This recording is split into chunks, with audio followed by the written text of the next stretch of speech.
she wanted this moment to be just for them, for her family. And Vanessa Lachey is like, I love that. I love that.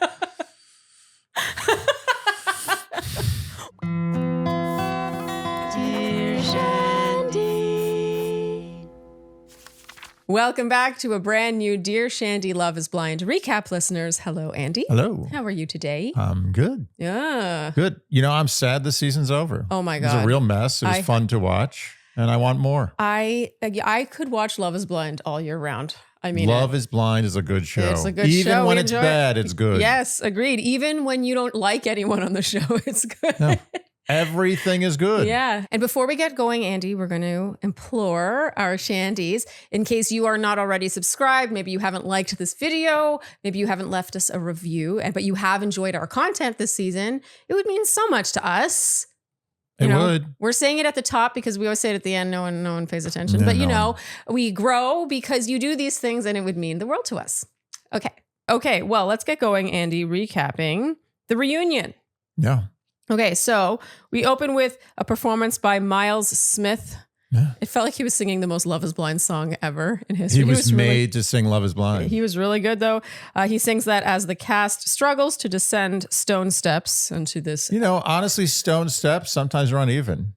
And, you're nervous. You're coming on stage. I felt for them. Oh, me too. The only two people who seemed to not struggle at all were Nick and Edmond. Yeah, but Edmond can do anything. I know. Edmond, he really can. He could have gone down the steps on his rollerblades. But every single woman in her heels, I was like, oh, come on, guys. This isn't nice. No, not nice. They always looked a little bit stressed. A very cool set. Seems to be outdoors. I just thought it was neat. It was just sort of different. Yeah, cool. Like a grotto. It did feel like a grotto. Define a grotto in 5, 4, 3. Body of water, 2, sort of outdoors, but kind of in a cave and moist. We'll give that partial credit. Yeah, that wasn't bad. It's not bad. Okay, I got moist in there. Yeah. How would you describe a grotto? I would say a moist, outdoor, rocky But body of water. Yeah. Body of water? Is there a body of water in a grotto? I don't think so. No? I think a body of water is optional. Okay, I'm thinking of the Playboy Mansion, and I'm pretty sure there's a body of water. Oh, maybe you're right. Isn't that sad that really my impression of a grotto is the Playboy Mansion's No, grotto? it's not sad. It's amazing. It's amazing. Makes me feel good. Okay, well, we're going to start off, Andy, with Megan and Jordan. So when Jordan is asked why he thinks Megan ultimately ended it, he's like, well, she's right here. We can ask her. Jordan. Mic drop moments. I like Jordan. I like Jordan too. He also looked amazing. Tuxedo. Good call. It made me realize that he looked good all season, right? But he looked like kind of more of a normal dude. And here in this tuxedo, I was like, He looked like Hollywood. Yeah, it was a great move. To look that good. You'd think there was a woman behind that decision, but there wasn't. It's just Jordan. Megan also looked amazing, though, by the way. I like these two. I loved how civil it was between the two of them. Yeah, adults. Megan confirms, yes, it was a lifestyle, but she does feel like she could have given him more grace. But she was like, but I've dated potential before. Like, I felt like they were the same people they were on the show a year and a half ago, but they were, if anything, just a little more empathetic to the other's experience and just clearly had remained friends and just in good terms with each other. I wouldn't have expected anything else, I guess. It was just nice to see. Bad reunion material.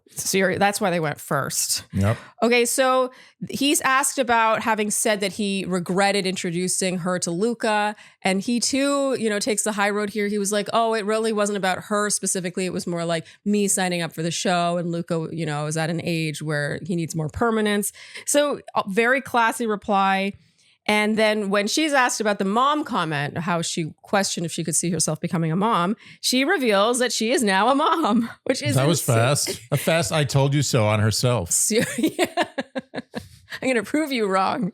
So 2.5 months ago, she gave birth to a son, and KB says, so that's why you got thick.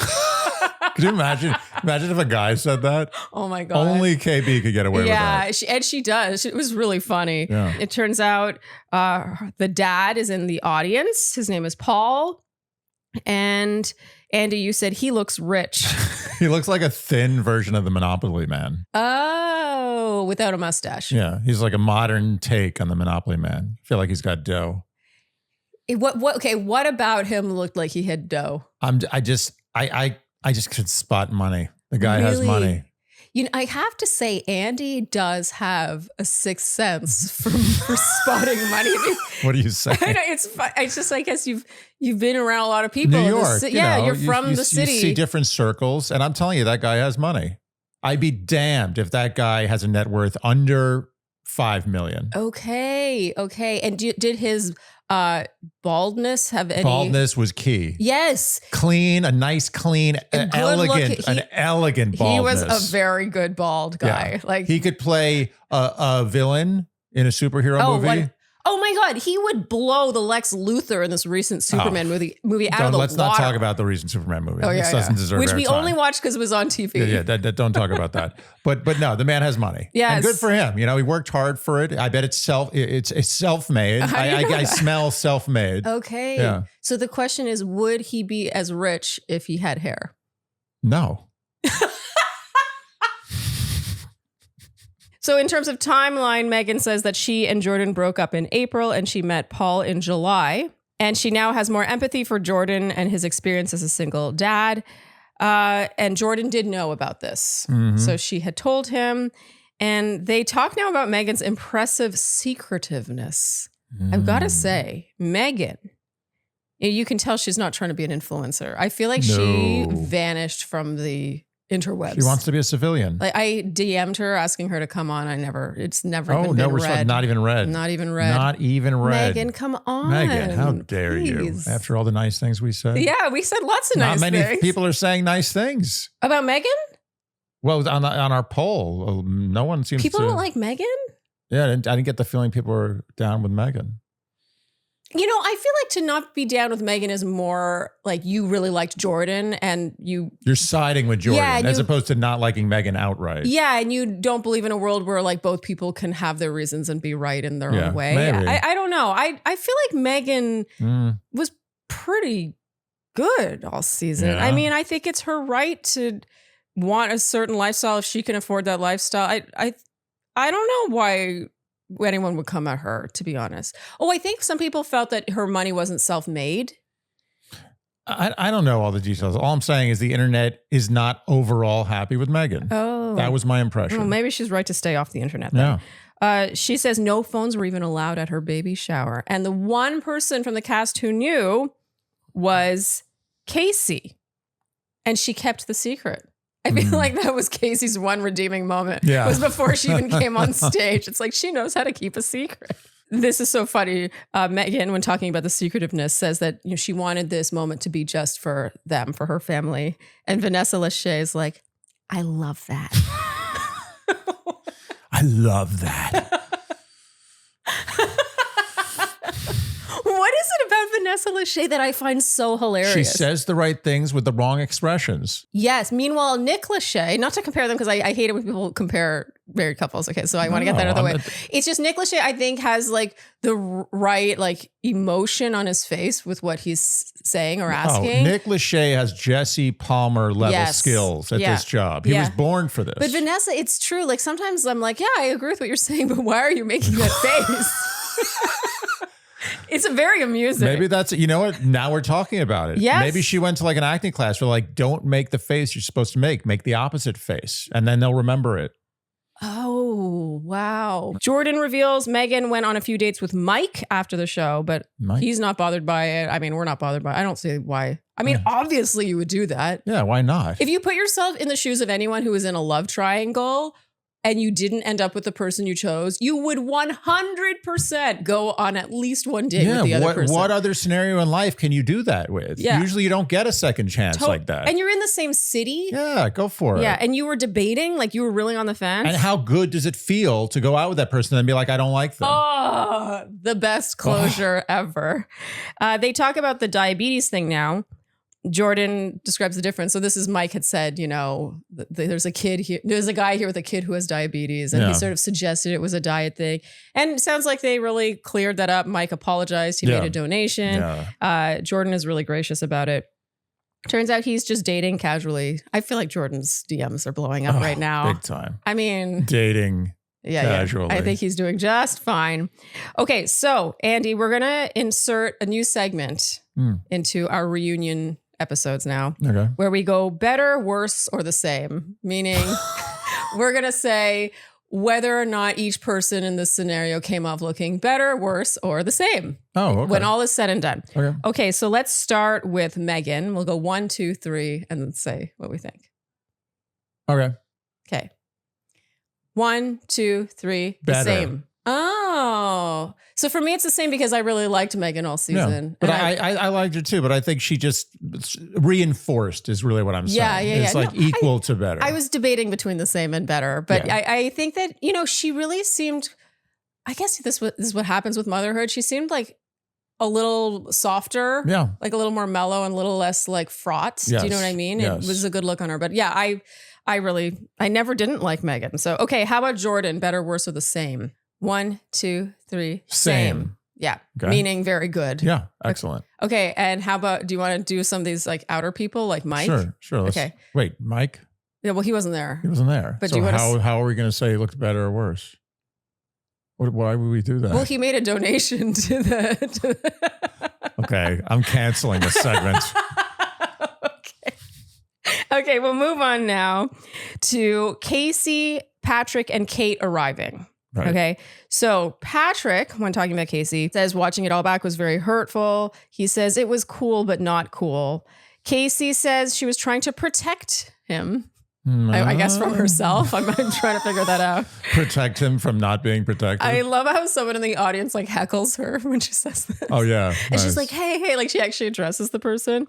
And as Kacie is talking about the high pressure timeline, whether or not she felt her attraction could grow, Jordan, and this may be why Jordan comes off looking better in the end. He is not having it. Yeah. He's like laughing at her right in front of her on the sofa in front of her, which I kind of enjoyed. Because I felt like we needed that third party here to be like, do you know what I'm saying? Oh yeah, no, Kacie is ridiculous. Like for her to she needs to be checked. They should have let the audience chime in. They should have been like, come on, give it to her. Yeah, like she deserves like it. a little more Jerry Springer. Yeah. All she should have done was just come up there and been like, listen, I had never been on TV before. Yeah. This was overwhelming. I made a lot of bad decisions. Yeah. I really apologize to you and to Patrick. Yes. End of story. Well, goodbye. So speaking of which, Patrick pretty much like tells her just to do that. It does feel like in his own special way. Wait, you don't think he did it right? Well, no. I mean, he did it, but it's kind of like... Oh, you think it doesn't work coming from him? Yeah, it also was a little too heavy-handed. I mean, it got to the point where like he basically said it so many times that even when she apologized, it would have fallen flat. Oh, like there's no living up to the, like when someone says, okay, apologize, and you apologize, it's like, okay, the apology doesn't mean anything. You've kind of deaded the apology because you never, there are certain things in life you can't tell someone to do 100%. and the thing then has the same weight. Yeah. And that was a situation like that. But she was screwed from the beginning. Like Patrick was making a point. And I'll give it to him. He wasn't really asking her to apologize. I mean, everyone thought he was being nice and saying, oh, I'm giving you the opportunity to apologize. I don't see it that way. Oh. I see Patrick as being pissed off. As pissed off as Patrick gets. Yeah. And Patrick was basically like making a fool of her. Oh. He was saying like, hey, all you have to do is apologize. I'm actually going to tell you here. Go ahead. Just all you have to do is say this. Say, I'm sorry, Patrick, for doing this. And sorry, everybody. Okay, go ahead. Now say, I'm sorry. He was mocking her in his own way. And I don't think he was doing it intentionally, but it came off to me as him basically saying, I'm pissed off and I'm going to kind of make a fool of you. Oh, so I disagree. I felt like he expected her to apologize. And when she didn't, he was like, Kacie, just to apologize. Like, you're going to come off looking so much better if you just apologize. Like, it felt like he was trying to educate her on like image management because he's over it. But, you know, this is he said, this is your opportunity to own your actions. And when she wouldn't do it, he's like, just apologize, just apologize. I agree. Her apologizing at that point basically carries no weight. But I actually thought what he was doing here was like very generous of him. He could have just been coming at her about how she made him feel and how, like, you know, made it worse for her. Because it sounds like she's getting reamed online. Yeah. Let's be honest. Like she's getting a lot of hate online. I think, I hate to say this, I think top performing reel of the entire season. And I mean, our social media guy makes a lot of reels every season. Our top performing reel of the entire season was about Kacie and how she broke up with Patrick. And, you know, that's among a lot of dramatic moments in the season. So I think people are really coming at Kacie. And so I actually maybe I'm gullible, but I really saw this as sincere. Like he was like, come on, just help me help you. You know, I think he was being sincere, but I think he was subconsciously making a fool of her. And I agree with him. Yeah, what he was doing was right. What he was basically saying, you idiot, you should apologize. Yeah. And I'm calling you out for it right now. Yeah. So even if you do apologize, it's not going to work. Yeah. I mean, she did make a fool of him. She completely made a fool of him. The thing that drove me nuts about Kacie's argument, how she kept trying to lean into this, well, I wasn't even your first choice thing. It's like that had no bearing on how you ended up treating him. Whether you were his first choice or his fifth choice, you ended up together, he proposed to you, and then you completely treated him disrespectful, like shit, frankly, in front of America. Like, I just found it annoying. She was like, but I wasn't even your first choice. It's like, that's a very weak argument to stand on. Yeah, she missed her opportunity out of the gate to make a formal apology. Yes. Everything else, no one cares about her excuses. None of them make sense. Yeah. They were inarticulate. Yeah. I didn't even know what she was talking about half the time. Yeah. I couldn't follow it. I agree. And it was completely missing the point. You were there. There was only one reason that she carefully walked down those stone steps, and that was to apologize. There was no other reason for her to be there. No one cared. Yeah. I think that Kacie she's not great at covering her bases. And we see that, we end up finding out later she ends up dating Joe. And then, apparently she was flirting with Brendan, all this. Like Kacie, I think, is messy, right? But she's not on top of the aftermath enough to end up looking good. And I think we really saw this here. So even in the Patrick thing, even though this ends up pretty, nice, they talk about the ring. She finally gives him back the ring, and then they shoot hoops with this LA Clippers player. Yeah, Chris Paul. He's one of the greatest point guards of all time. Oh, really? Yeah, he's no joke. They pulled real star power. I mean, he's at the end of his career. I know. Why was it necessary to say? Well, I'm saying he's still famous. He's just about to retire, I think. He's like 40 years old. But he's considered one of the greatest. That man is 40 years old. I mean, yeah. Wow. Oh my goodness. Okay. Yeah. No, he's one of the greats of all time. Okay. Of all time. Okay. Anyway, so they shoot hoops. This was actually a highlight of the reunion for me, how it became this and Chris Paul was the one who was like, okay, this is for the ring. And it became actually about the ring. And then she ends up winning, Kacie. And so he does give the ring back. I thought this was actually quite cute. Yeah. Yeah. I felt like that was like a fair way to end it, especially since it was technically Netflix's ring. Honestly, I think that they found it so uncomfortable, the whole situation, that they wanted to force it to end happy. And that's why they brought in Chris Paul. I mean, I'm sure, they were going to bring in some celebrity for something, but I think they did this whole basketball shootout to just sort of put a cherry on top because it was uncomfortable. Yeah. It wasn't a good situation. No, you're right. For anybody. You're right. Do you want to talk about the TikTok? Apparently he sent her a TikTok saying she was a side piece, and then he unsent it because he felt bad. I do think they really shouldn't talk to each other. No. When you're in this heightened emotional state, I just feel like you're going to do things you regret. I do believe he probably did this, but I also still believe that she did way worse. Way worse. Yeah.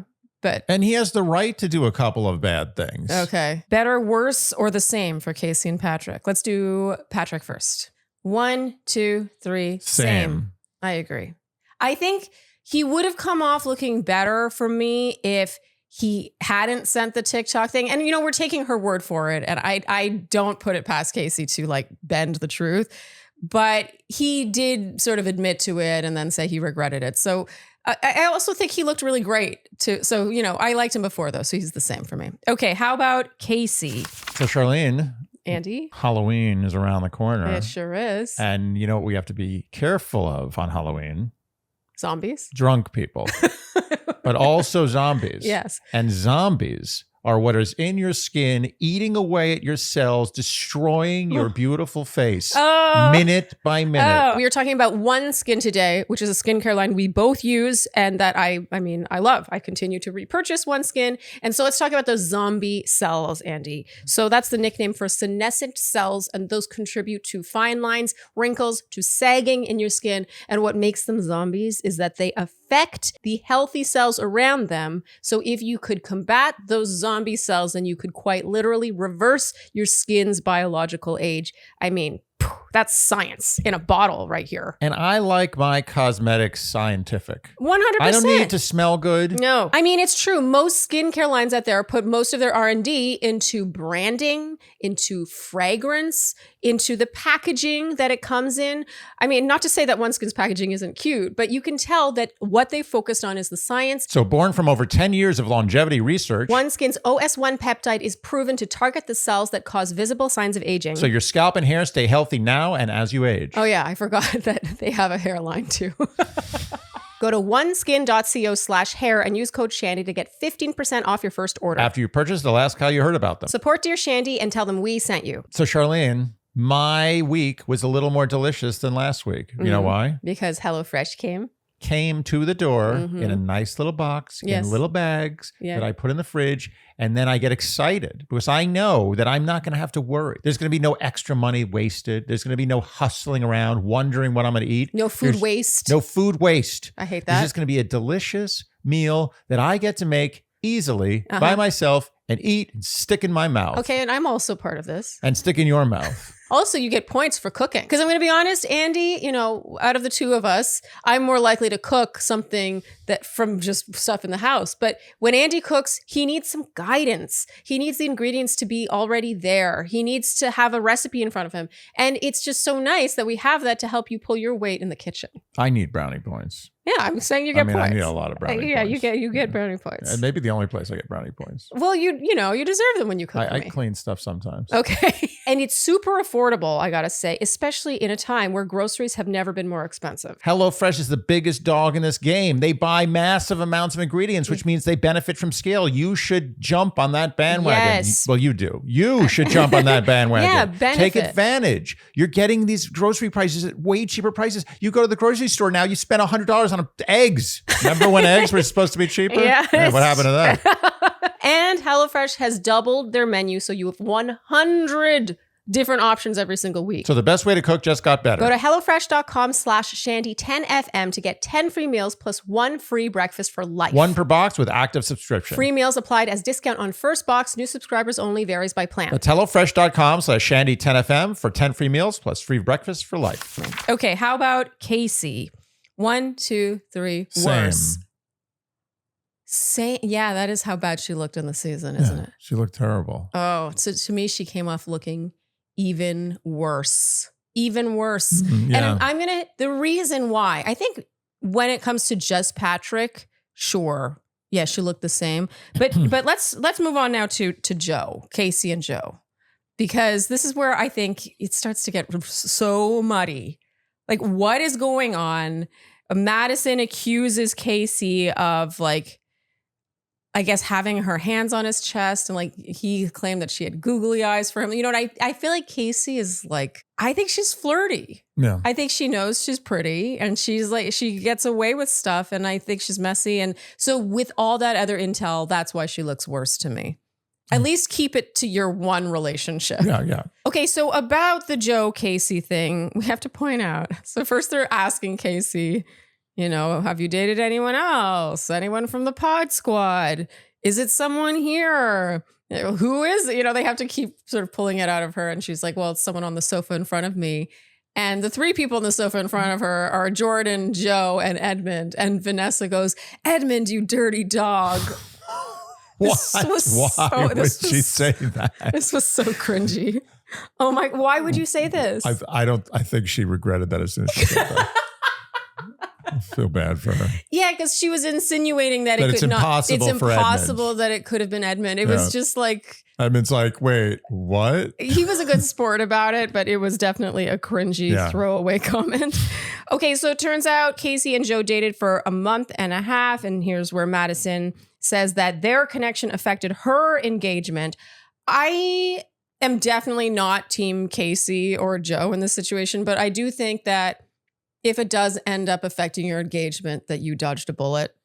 You know, like, to say it affected her engagement. I think Madison got, like, she just did. Yeah, to say, like, this is the thing. It's one thing to say you were a dick. It's another thing to say you ruined my engagement. Yes. No, you're my engagement. Yeah. You don't want that. Yeah, exactly. You don't want an engagement that could be he affected. actually improved. He made her engagement better when it eventually does come one day. Yes, agreed.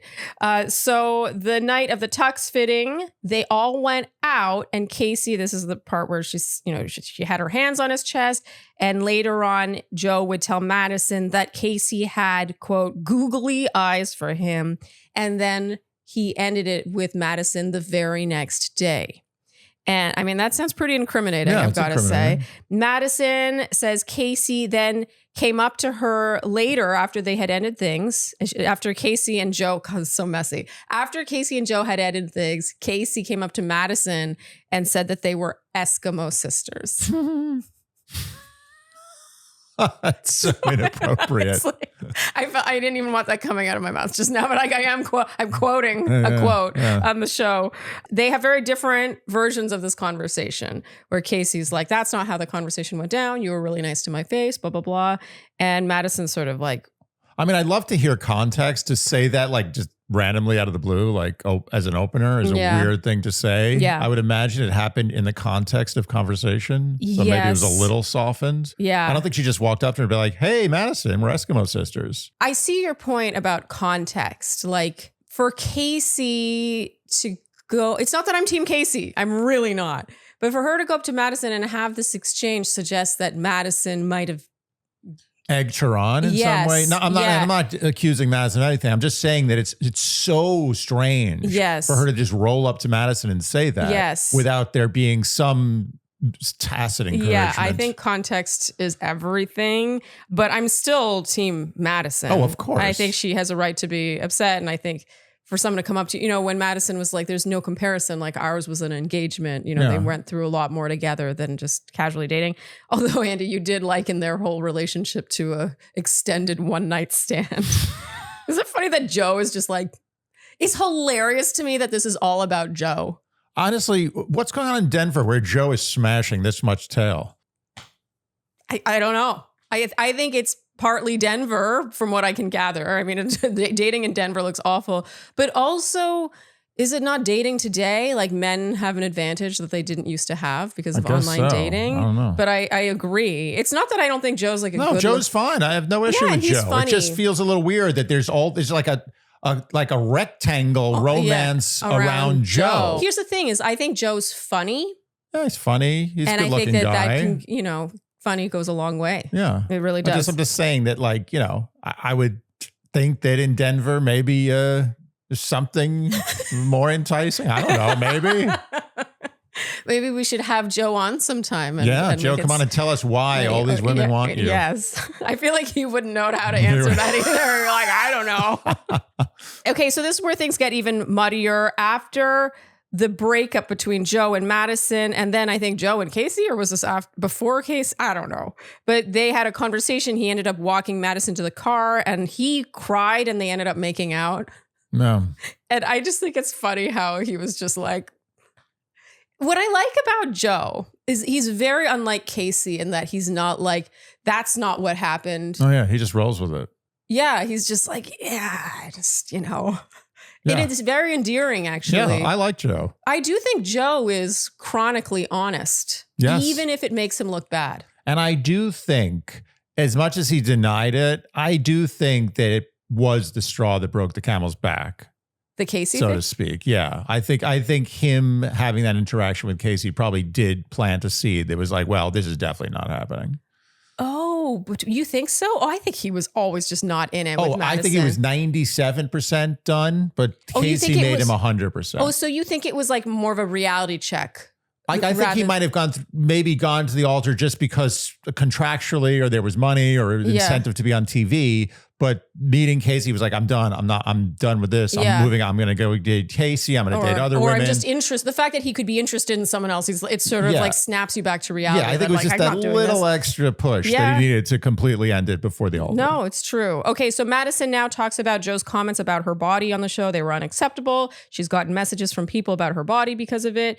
And he says that he meant no shame. The conversation had been around what's your type usually. And, she had said which she normally goes for, and he said what he normally goes for. And I guess in this case, he had said more petite women. He answered just honestly. He did find her attractive. He says, quote, "You heard many times on the show, all we did was fight and I think the physical attraction was there." It's true. He says he didn't mean it that way. He apologizes, and she, I would say, reluctantly accepts. Yeah. I actually thought he handled this shockingly well. Beautifully. That was a tough one. That was sticky. Oh my God. This was, I've said before, dancing between raindrops. I don't even know how he got out of this. I have no idea. But I heard his response and I thought it was a good answer. Absolutely. And it made me understand why he said it. And I remember at the time being like, dude. I was amazed that Netflix kept it in. Like, I thought that's the kind of thing where they're like, okay, we're going to protect you, Joe. You said we're not going to keep that in. Don't worry. He's like, oh, yeah, cool. I didn't mean to say that. But they left it in. Yeah. They left him there to hang. It's truly. And he redeemed himself. I got to be honest, that he got out of that, as you said, he got out of that as best as a human being could have gotten out of that. Because that is a tough one. Right. And he managed to get out of it by being also complimentary. I feel like Madison felt better about herself out of that. It's like, sweet. I think she was like, when he apologized, she was like, "I accept your apology." Because she's like, "We did a lot." Yeah, she's gonna heat it up. Yeah, I think she was like, it was pretty good. It was just so funny that he managed to dance his way out of this. Okay, so Andy, let's do better, worse, or the same for Madison, and we'll start with Madison. Okay. 1, 2, 3, better. Same. Oh, it's the same. A lot of these are slightly between better and same. You're giving me no options here. She's like a little more than same. Okay, so why do you think she came off? Well, she was a little too needy and annoying in the show, and I thought she came off as pretty more measured and sort of likable in the reunion. Okay, you know what? You might be pulling me over to your side. Yeah, I do think Madison came off looking like she was very like on the season. Yeah. And of course, they're going to show the scenes that highlight that the most. But I did find at the reunion, she had a calmer energy. That's what I thought. Okay, I agree. Okay, how about Joe? 1, 2, 3, better. Wow. Hands down. Wow. Hands down. Almost to the point where I kind of understand why Denver is crazy about Joe. Almost. Honesty. Radical honesty. With some humor. It was, especially knowing that he briefly dated Kacie. And we keep saying briefly. If he dated Kacie for a month and a half, that's literally longer than his whole relationship with Madison, which is funny when you think about it. But the way Kacie was like, "No, that never happened. No, you said that." Like, "Oh no, Patrick was there." And Patrick's like, "No, I wasn't there." Like it was just like every single thing anyone had to say about her, she had some like counter argument or like, "No, that's not true," to the point where you're like, okay, but some of this has to be true. Joe's just like, yeah. Like, this is what I meant. I am sorry. He's an innocent bystander. Even in his own situations. Yeah. Okay. So next up we have Kait. Okay. So Kait versus Nick now. And I'm adding versus in that title for a reason, because it did feel like it was Kait versus Nick. Yeah. She's asked about Nick's apology at that cowboy party and how afterwards she was like, "Oh, he's fake." She says that she just didn't think it was authentic. And Nick now launches into mea culpa. I mean, this guy, he really knows how to do it. Into another apology. He just says, he can see why she felt that way, but from his perspective, he doesn't even say from his perspective. All he does is fall on a sword over and over and over again, ultimately saying he didn't deserve her. Kait does not concede. Stop. That's not enough for her. No, she keeps coming at him saying he didn't want a marriage. He wanted an audience. And this is why women have trust issues, right? She accuses him of laying it on thick in the pods and basically of love bombing. And when Annie is, I think, conspicuously quiet, actually, throughout much of this reunion. Like, no drinks. You think? No drinks. She always looks sad. Look, what did you think I was going to say? Oh, I don't know. I hope she's doing okay. No, I imagine Annie it was not easy watching the season back for her. Let me tell you, Annie, I feel that Annie came off much worse than she actually is in real life. I agree. I think in real life, Annie, you meet Annie, you're like, I see no problems here. Yeah. Nice girl. And when we did talk about her drinking throughout the season, you did wonder if she was drinking more because of the circumstances. She was drinking more because of the circumstances. I mean, who knows? Maybe. It did seem like she had a limit. Like she had like stopped herself from drinking too much for this reunion. Like she was noticeably quiet and sort of like sitting back. I like to give Annie the benefit of the doubt. Too. I just want to. I want good things for her. She had a sort of sadness in her eyes, even when she was giving like a smirk, which she does a lot. She does a lot of sort of like, but there was just a sort of sadness there that I was like, oh, I hope she's doing okay. Yeah. Okay, so Annie says basically this is an accelerated situation, and she was also debating between two people. She kind of soft comes to Nick's defense here. He keeps apologizing to Kait, and Kait just keeps going at him harder. You know, it bothers me when someone's like, and you said, I didn't feel authentic, and the person's like, I'm really sorry. This is what was going through my mind, but I can understand XYZ. And so like, I really apologize. And for you to not be able to just be like, I accept your apology. Or even just not accept the apology, but move on. But Kait always, I don't want to say always, but every time we see Kait talking about Nick, she does this where she's like, yeah, and and then you kept doing blah, blah, blah. Like, it's like he didn't apologize at all. She just keeps going. Yeah. It's like the apology was just her intermission before she launches into her next set of complaints about him. And she was also supporting Cass, let's be honest. Totally. I mean, it did feel like Kait was like, oh, like this is a part that includes me. And she seemed to light up. Like she, I think, enjoyed being in the front row and being involved. That's how she was sucking up oxygen that wasn't hers to suck up. When you cannot just accept someone's apology and move on, you just keep raking them over the coals. And look, we're not even necessarily like huge Nick fans, but I just think like move on. Yeah. You're going to look better if you move on. The fact that she couldn't move on just made it seem like she wanted airtime. And it takes a lot for him to do that on TV. Yeah. And a lot of people are watching like he's falling on a sword. That's it. Take it. Accept. You're making a good point. We saw with Kacie, it's not necessarily easy for someone to just fall on their sword. No, Kacie couldn't do it. No, she couldn't. Finally, she says she appreciates that he's apologetic, but is even that authentic? Are we even here in a studio? I liked how Annie jumped in here to say that she thinks it's genuine. Yes. She defended him here. And he won a lot of points. She did. Okay, so finally, that's sort of where things are with Kait. Like even her accepting Nick's apology is still tinged with doubt. Like, but are you authentic? Okay, so it's very on brand. I think we can both agree that Kait looked worse. Yes.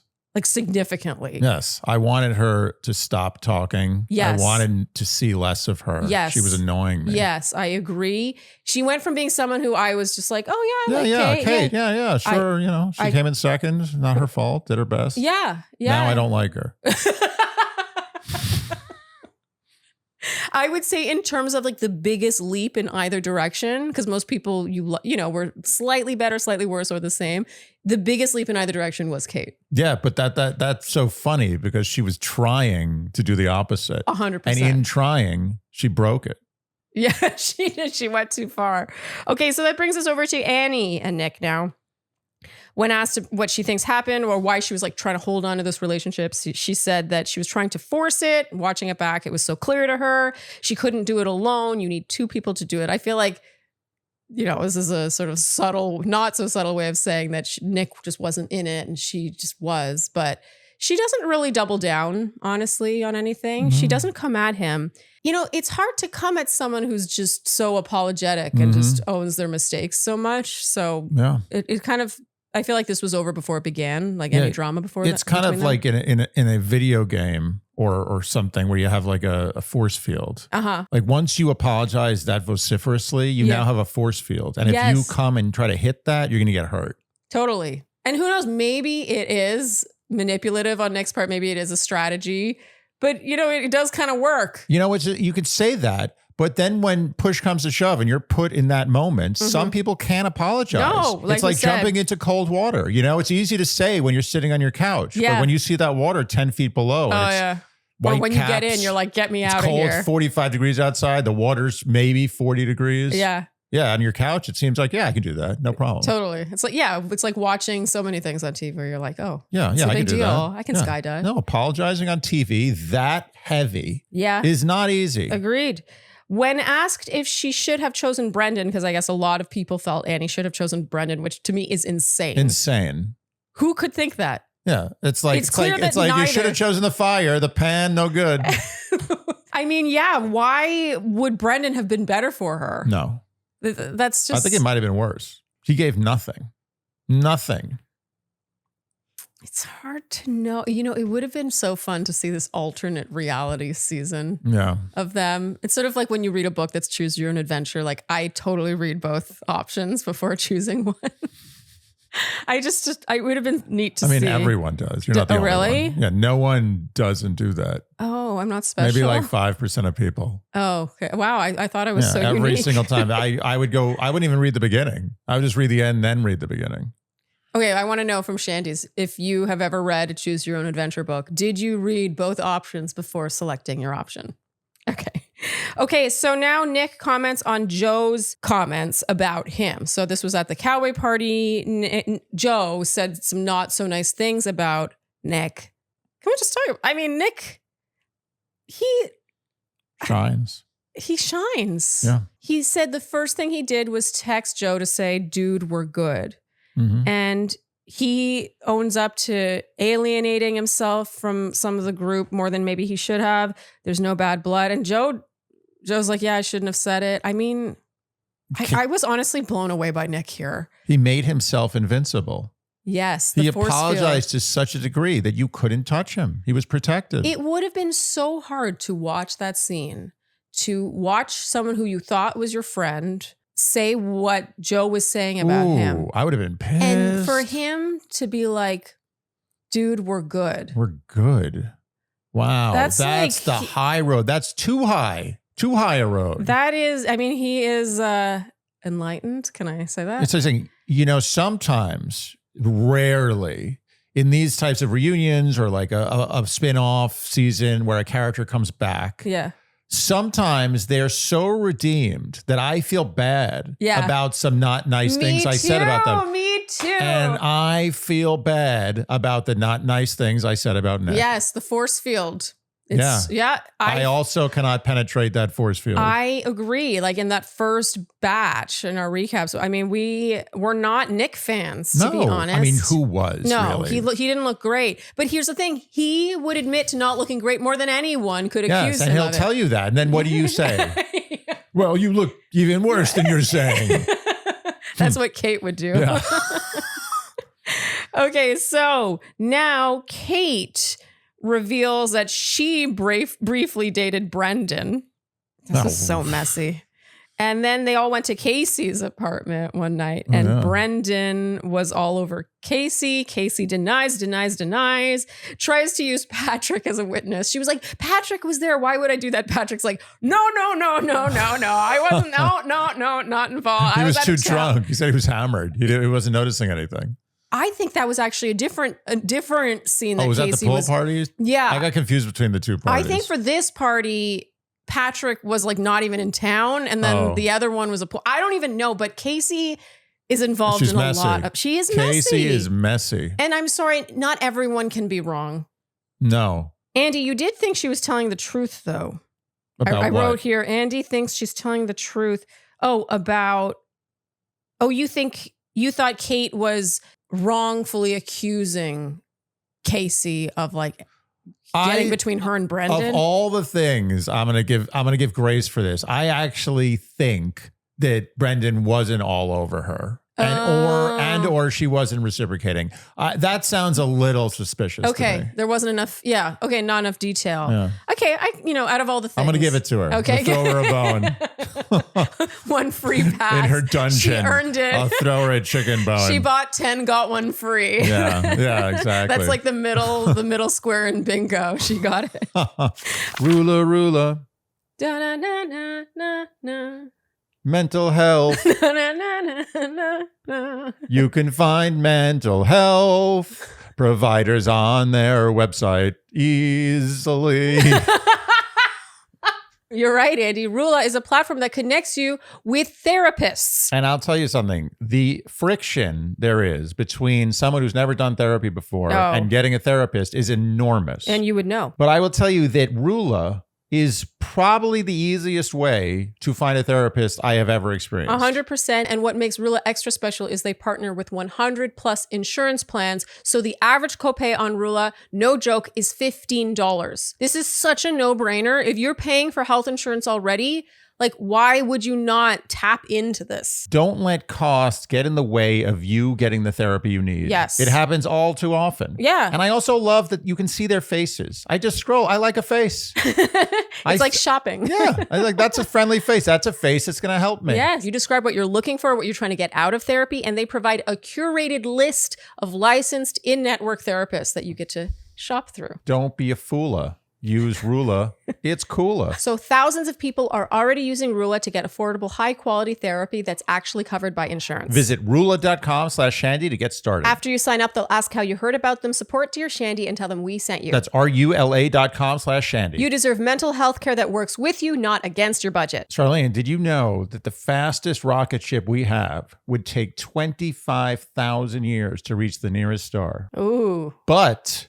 with Rocket Money, you can solve your financial picture with a few clicks. Oh, Andy, I like that spin. I mean, is time not of the essence when every single month you could be spending, just sort of bleeding money? We need someone in our corner these days when it comes to our finances. There are a lot of enticing offers out there. I know that I have signed up for subscriptions that I then didn't use. Maybe I forgot about. Maybe I missed the deadline to cancel the free trial or whatever. And suddenly I'm paying $8 a month, $10 a month, maybe $4 a month. It sounds like not much, but over time that adds up. I love how Rocket Money helps identify and cancel those subscriptions with just a few taps. They keep an eye on your spending. I love when I get an email saying, we don't know what this is. And the coolest feature, I think, with Rocket Money is the fact that they will help lower your bills. So you can quite literally take a photo of your bill. I did this with my phone bill. And then you send it to Rocket Money and they will negotiate a lower rate for you. And they will deal with customer service if need be. We are living in a time where belts must be tightened.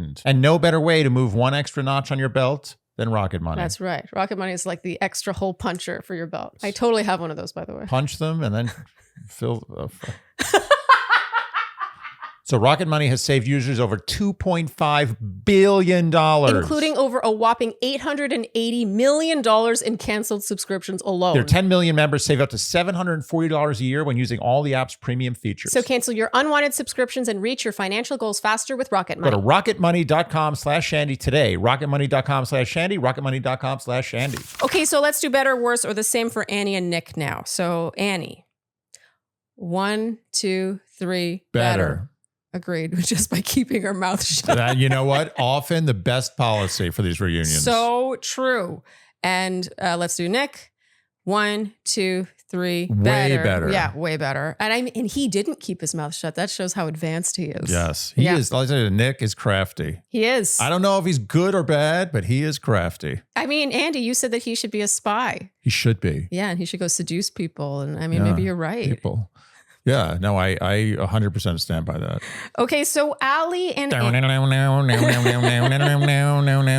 can you picture it? Yeah, I can picture it. Yeah, put him in a tuxedo. He's so clean shaven. Yeah, and get him a little tan. He needs a little tan.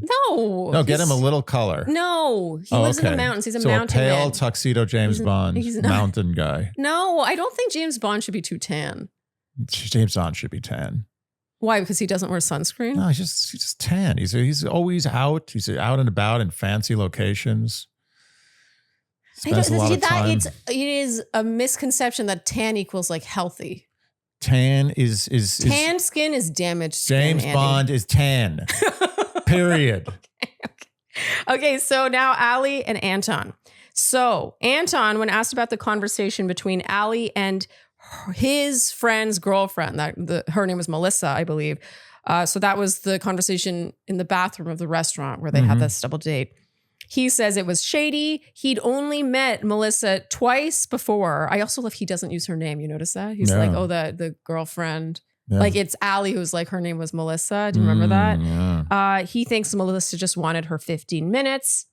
He says, have I been to a strip club? Of course, but most men have. I mean, it might not be untrue. It was just a funny, it was a funny way of addressing that. it was a cheap but factual response. Yeah. It's sort of like, oh, okay. Yeah. When asked if Ali confronted him about the strip clubs, this was shocking to me because in our recaps, I was like, why didn't they show that scene? Yeah. The scene I wanted to see. Everyone wanted to see. At home, she was like, we'll talk about it later. You know, she's clearly pissed at him. And apparently, this is where I was starting to be like, does Ali really not remember? Or was this like strategy? Strategy. You really don't trust Ali. No, I don't. It's not that I don't trust Ali. I don't trust the character Ali was playing on this show. Okay. As a human being in life, I think Ali's probably lovely. Yeah, she does seem. She's very well spoken. Yeah. I think that Ali she knew exactly what she was doing on this show. So let's try to unpack that then. If Ali consciously did not confront Anton about what Melissa had told her about his partying lifestyle and the strip club stuff, what is she gaining from that? Like, what's the reason that she doesn't confront him about it? Is it because she's just filing it away and is like, maybe she doesn't want him to be able to redeem himself so that when she says no eventually at the altar, he never had that chance. So she gets to add a reason to her list. I also think it's a he said, she said thing with strip clubs. Strip clubs are like, drinking. When you go to the doctor's like, how many drinks do you have a week? You'd probably say half. Right? I think it's like when people ask how many times you go to strip clubs, you probably say half. So when he says, sure, I've been to strip clubs, he means he frequents She's smart enough to know that conversation is going to end in a dead end. He's going to be like, I go to strip clubs as much as any other guy goes to strip clubs. Like, I don't like strip clubs that much. What's she going to say? I mean, she could just say that she doesn't want a guy who goes to strip clubs. I think that Ali knew that she was going to go to the altar. And knew she was going to say no. Months before they ever started filming. No matter who she picked. Okay? I know that for a fact. How do you don't know that for a fact? I know that for a fact. Okay? I'm just going to say that. This is something you need to believe. This is the truth. Okay. Okay? So I think a couple of things. I think that she had enough with that lunch. She's like, that was perfect. I have it. Everyone saw that. So that's what I'm saying is she didn't want to give him that scene where he could come off looking better. That's what I'm saying. I'm saying was that argument like asking someone how much they drink when you have no basis. It's like you're always going to get less. They're going to say less than they did, and you're not going to have any way of countering it. Yeah. It is what it is. The lunch was as bad as it was going to get for her. Yeah. She put that in the bank. Yeah. She left that. I honestly think she also didn't want to make it too obvious that she was out. She already had the drinking. Yeah. She had the other stuff, all the other things. She didn't want to add the strip clubs in because now it's getting to the point where like, well, Ali, why are you sticking around? Yeah, why are you going all the way to the altar? It's so true. Now you look bad. She was smart. Ali is very, clever. very smart. She is very smart. I mean, this really was, I think, played in a sophisticated, she was playing like looking above the game, right? Like she's looking at it from above and she's playing chess. He is playing checkers. Ali came into this like someone who knew what they were doing from the beginning. Yes. And no disrespect. No, honestly, I admire it. Respect the player. It's not about the player. It's about the game. She went in, she's like, I'm going to do this Love is Blind thing. When I come out, everyone's going to know my name. Yes. And I deserve that. Yes. And she did it. So now Ali goes even further. She suggests that it was hard to have conversations with Anton and that they just didn't really have deep conversations. And he was like, well, I think off camera we had deep conversations. She's like, no, I think just the opposite. She's like, I think we only had deep conversations on camera. Wow. What were the conversations off camera like? Well, apparently they were like non-existent because he would come home from work and be tired and just want to crack a beer, go to sleep. That's according to her. And I thought that this was, this was also sophisticated what she's doing here. She's saying in a roundabout way that you weren't who you claimed you were. Right. Not either in the pods or to America. You looked on camera like we were having deep conversations, but then behind the scenes you were giving me nothing. Yeah. So she's continuing to do what she did all season long. Yeah. I just thought, I find Ali fascinating. You can't beat Ali. No. Ali's the indestructible person. You know, in the game, there's always something you don't want to fight it. I Yeah. see the games you play. What is it? What's it called? Final Fantasy. Final Fantasy. Yeah. There's always a thing you don't want to fight. You avoid it. Oh, yeah. Allie's that thing. Well, especially if it's an open world game, Yeah. you can be exposed to a battle or like. Okay, I know you're going to get carried away if I talk about video games. That wasn't the point of this. I know, but I'm going to say that there is, you know, you will occasionally be exposed to a battle that you're just coming across this thing and you're like, oh, like it's big, but looks like I can beat it. No, you can't beat it. Stay away from it. You stay away from it because even though it's in the world where you are right now, you are nowhere close to being able to take on that battle. Maybe like in 30 hours. Allie is that battle. Yes. She's the stay boss. away. She's the boss. She wins battle. every time. Yeah. She gets her own special music theme. Yeah. Okay, so when asked about her friend's comments now, so Allie's Ukrainian friend's comments about Anton's finances, Allie says that her friend is Ukrainian, which is similar in culture to Anton, and her own culture, Brazilian. All of these cultures, you know, it's tradition that the man is the provider for the family. And she's to Allie's credit, she says, I in the pods clearly stated that I wanted that. She did. She did. Mm-hmm. Allie never advertised something different. No. All I'm saying is I don't think Allie was necessarily strategic from day one. She just had like a plan B and his plan C and stuff like that. Okay, so when asked when Allie thought Anton might not be for her, she says lightheartedly, it's when he wore flip-flops for their first encounter in Baja. What's wrong with the flip-flop king? She says the pigs were out. Wow, Allie, it's harsh. I wear flip-flops all the time. Are my pigs unpleasant to look at? I'm gonna be honest. Your pigs are not. Oh, not They're great. not your strong. Well, you don't. You know what? I'll be honest. My pigs are my least. That's my Achilles heel. And yeah, Andy doesn't look after his I don't have a feet. good pig. No, and he also cuts his toenails like with as few cuts as possible. So instead of like rounding it, it's just like snip, snip. So all his nails are like pointy. I like an octagonal shape of my nail. I just think, you know, by putting a little bit of love into your feet can be quite lovely. So should I not wear flip-flops anymore? No, Are you alleying me? I am not alley-ish when it comes to this. I think if it's summer, they're in Baja, like it was warm, clearly. Yeah. I thought this was a little harsh, personally. Yeah. It turns out now that despite his pigs, Anton has been dating someone for a year. She's in the audience. Yeah. And he said he's really happy. Yeah, sounds like she's really supportive. He deserves it. He does deserve it. And when asked if she's dating anyone, Allie's like, I'd like to keep my personal life personal. And she dodges the question. She's like, no comment. Okay. So I have a theory on this. I think that Allie is not dating anyone, but because Allie's always like playing a sort of game, I think she couldn't let Anton be someone who was dating someone for a year and she still be single. Like it's like it's some failure. I totally agree. Yeah. And I don't think Allie's having I also agree that she wants to be private about it. Yeah. Because there's a good chance that the guy she's dating is worth over $100 million. Or the guys, maybe there's multiple guys. The guys fighting for her, all running tech firms. The winner in San is Francisco. the one who gives her the biggest ring, the biggest rock on her finger. But yeah, here's the thing: if I just can't picture a world in which after Anton shares that he's been dating this girl in the audience, that Allie would be like, oh yeah, I'm just single. I agree with you. I like this theory. Yeah. Okay, so Andy, better, worse, or the same? Let's start with Anton. 1, 2, 3, same.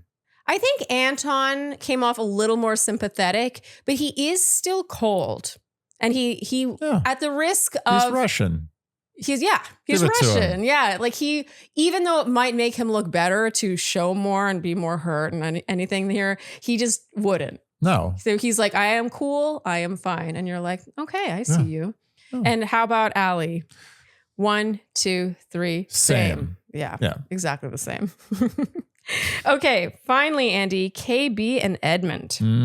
Okay, so when asked about the discrepancy in the pods versus real life with Edmond, because it's like you fell in love with him in the pods, what happened in real life?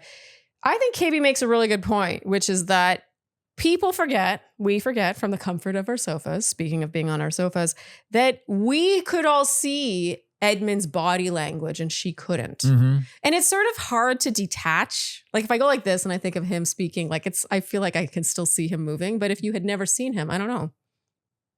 Yeah. It would be different. It would be different. She says he would cry all the time. She wondered if it was manipulative. And finally, one day he woke up and he's like, I'm not going to cry anymore. And then he became a butthole. And there was one time where she cried to him off camera and wanted him to hear her. And he just walked away because he didn't understand it. Edmond says he's just sharing his feelings. That's all, that's how he is. He's not trying to be manipulative. KB says when he cries 10 days in a row, it's hard to not see that as being manipulative. And she accuses him of being different on camera. He would be dismissive of her off camera. And she says 9 out of 10 times they would get into it right before going on camera. And so she would be so angry when the cameras came on and make her look bad and like a stereotype and like she was just angry all the time. And she says that she said to him, please stop making me look this way. Like stop making her so angry right before filming. So do you want to talk about this?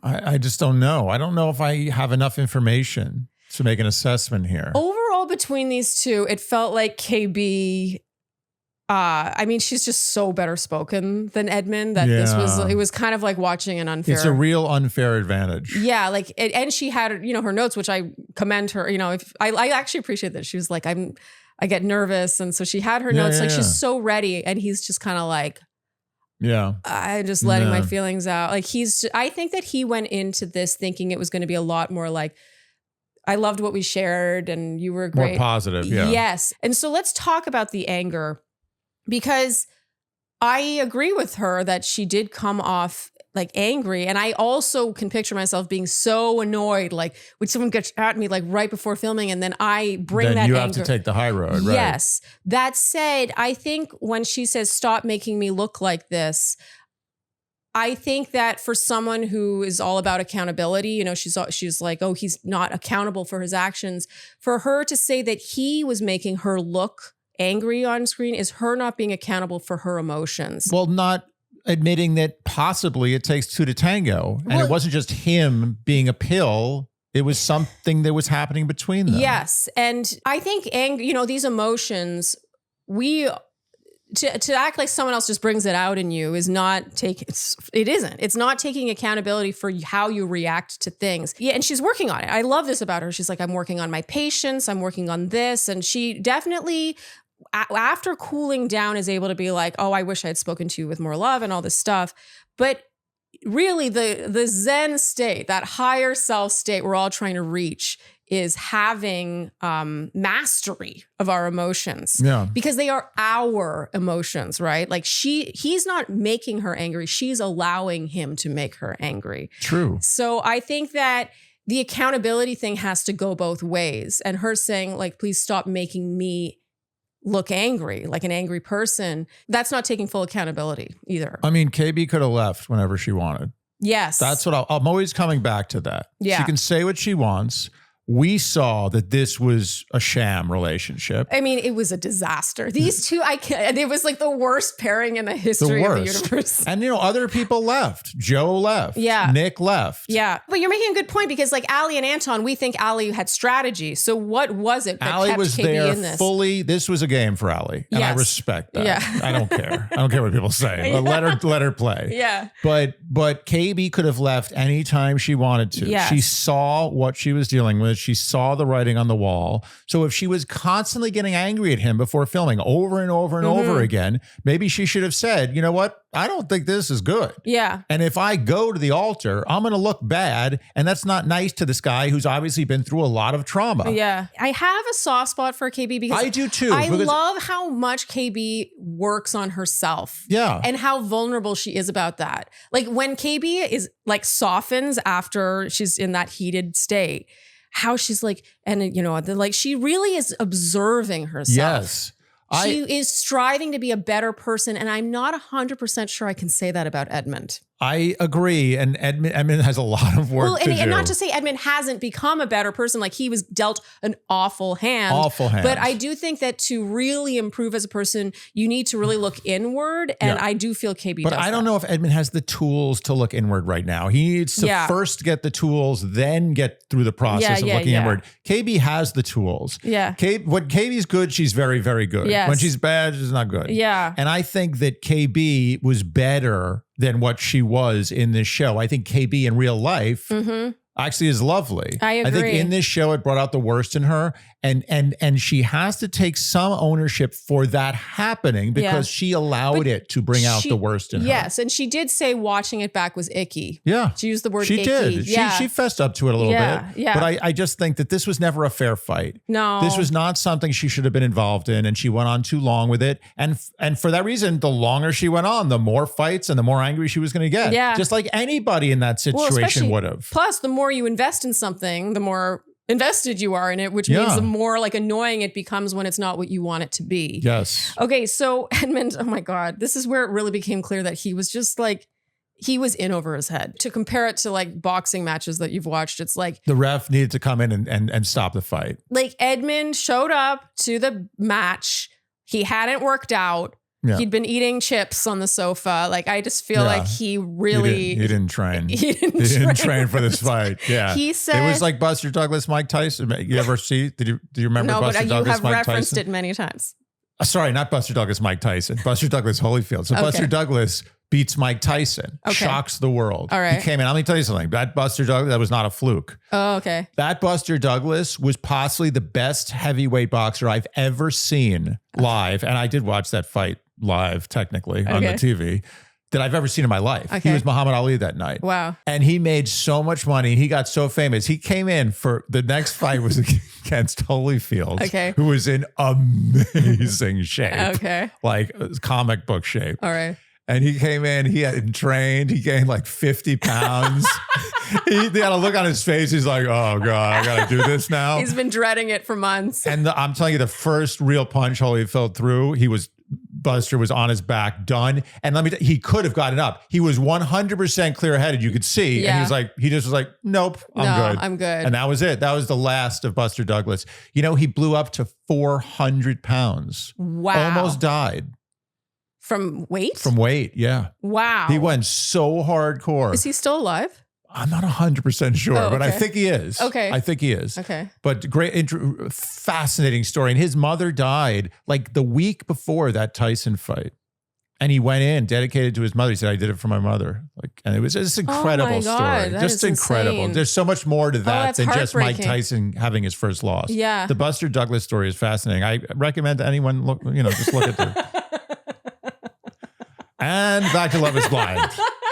No, that's so fun. It's a reminder that like diligence, you got to the maintenance. And believing in yourself. Yes. Believing yourself and believing in yourself enough to work out to the point where you almost die. The work ethic. Work. It's all in the work. Okay, so. Edmond is no Buster Douglas. I mean, the second time he is. I do think Edmond, though, Edmond is strong. Like Edmond's been through the ringer. I cannot imagine a worse place for Edmond to be than Love is Blind. Much less than Love is Blind reunion. Yeah. Other than literally fighting Mike Tyson, there is no place that actually, I tell you, it might do well against current Mike Tyson. Not sure. But there is no worse place for him to be than Love is Blind. Yeah, I've said it over and over again. There's two types of people. There's lovers and fighters. Edmond is a lover. He doesn't want to go over whether or not he was on his knees when he cried in the hallway. Like he just, he's denying some of the things she's accusing him of. And I think then she's like, but it was this scene. Like she starts to get really granular, right? Every time he denied something, she's like, am I the only one who was there? Or am I the only one in that car? It was the scene where the blah, blah, blah, blah, blah. And then we were about to da-na-na-na. And we had just na-na-na. Like she's got all the facts and he's just like, I don't know, KB. Yeah, like, it's I don't remember. I really, I don't know. I just love you. I know. I love you. You're so great. I just love you. I was locked in on you. I mean, poor Edmond. Sweet Edmond. He says there were, this is where it was over. He was like, there were times when she was PMSing. Needed space, and he just wanted to respect that. And her face when he said that, she's just like, I'm just like, I'm PMSing now, bitch. Nick Lachey says, well, he's an emotional guy. Maybe KB's not used to an emotional guy. And like it read as manipulative. I thought this was very good hosting, actually. Yeah, very good. On Nick Lachey's part. Yeah. And KB says maybe, but then she starts to give more specific examples of Edmond crying and why it seemed manipulative versus authentic and on. And it just keeps going around in circles until finally he's just like, I don't remember. And she says watching the pods back was emotional and she had forgotten the good times. And this was, a little heartbreaking because you could tell he hadn't. Yeah. And he only remembered the good times. He only remembered the good times. Like he doesn't want to focus on what happened. And that can be frustrating to be in a relationship with someone like that because you don't feel like you're solving the problem. You're not moving forward. Okay, so when it comes now to final words, KB apologizes for not speaking to him with love. Yeah. And he praises her, just says she's amazing. And he says, quote, I would have never gotten a woman like you if it weren't for this experience. Oh, man. You had to leave us with that. I mean, talk about a force field. Like, how can you keep coming at someone like that? That's the thing. That's the whole theme of KB and Edmond. Yeah. It's not that KB wasn't in the right for getting angry at Edmond. Yes. I'm sure Edmond did a lot of infuriating things. Yes. And, things that just made you want to scream. Yes. But it was an unfair fight from the beginning. Yes. It was an unfair fight based on purely just looking at them as opponents. And it was an unfair fight where she wasn't really in it. And I refuse to believe it. I refuse to believe that she, as an intelligent, articulate woman, didn't know that this wasn't going to work. Yeah, I agree. Like, I think that there's some truth in what he's saying there. Like someone of her, she's so like on it, right? She's on it. She's a very, very capable woman. Yeah. She knows. So that always brings us back to, like, I agree. Like she has her reasons for getting angry, but it's like, then why did she stay? Why did she stay in this so long? Like, how did it get so far? It's basically the inescapable question. Yeah. Everything else doesn't matter because why was she around at the altar? Okay. Well, anyway, they hug it out. It's very sweet. It's very sweet. Okay. So I want them to be friends. Me or not. Too. Maybe they shouldn't be friends. Okay. So let's do a better, worse, or the same for them. Let's do KB first. Okay. 1, 2, 3. Same. I agree. Isn't that so funny? How often they are exactly who they appeared to be. Okay, and then Edmond, 1, 2, 3. Same. Agreed. Yeah. Okay. Okay, Andy. So the reunion closes with them singing "Happy Birthday" to Jordan, and then we get this final scene as the credits are coming on of Anton and Ali sitting in silence, and she stares at his toes. That was great. That was fun. I was hoping they were going to show more of those, actually. Yeah. More of these scenes. We should see more bloopers. Why don't they have bloopers for Love is Blind? Or just scenes that like supported each of their arguments. I guess, maybe we saw them along the way. Should have outtakes. I felt like, in a way, what they were showing was that like Ali was right. I totally like they were just, agree. He's just like crickets. They were taking his side. They were taking her side. I mean, sorry, her side. Yeah. Okay, Andy, that is a wrap. Overall thoughts on the season? I'm going to say it. People are saying, oh, this is the worst season ever. I enjoyed this season.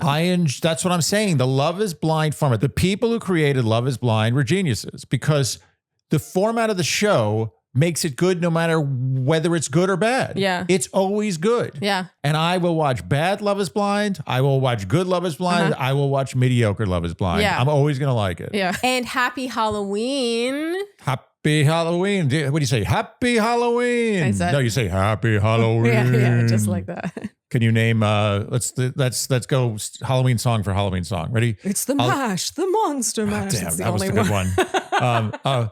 Because it's Thriller. Oh shit. Thriller. Okay, I'm done. I'm tapped out. About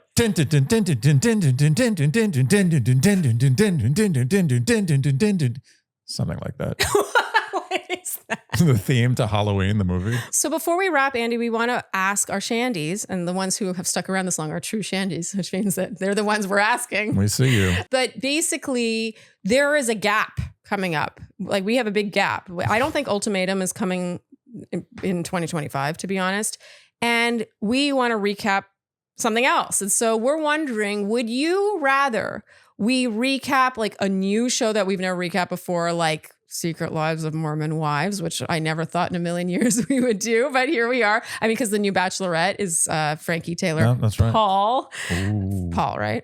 Yeah. Okay. 3 first names. Yeah. Okay. Although that's hard. That's why it's so hard. Yeah. Or would you rather we retroactively recap like a Love is Blind UK or a Love is Blind France or one of these others that we weren't able to do at the time? I think Love is Blind UK is the one. Oh, you think? Okay. Yeah. So just let us know in the comments what you think. We'll also put a poll up on Instagram, and so you can vote over there if you are a listener and not a YouTuber. Okay, Andy, I think that's it. That's it. Another season of Love is Blind. I look forward to the next. Yes, same. Okay. If you enjoyed what you heard today, you know what we will ask of you, and that is to like, subscribe, hit the notification bell, follow us on Instagram, and TikTok, leave us Apple and Spotify podcast ratings and reviews. Hype this video. Tell your friends, and generally do all the things you would do to support a podcast you enjoy.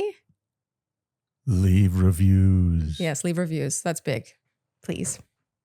Ruby. Oh.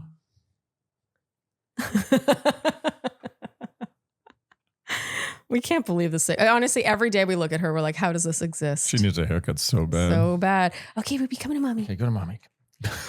Yes, Ruby. Yeah. Yes. I love you. Thank you so much for tuning in, and we'll see you next time on Dear Shandy. Bye-bye.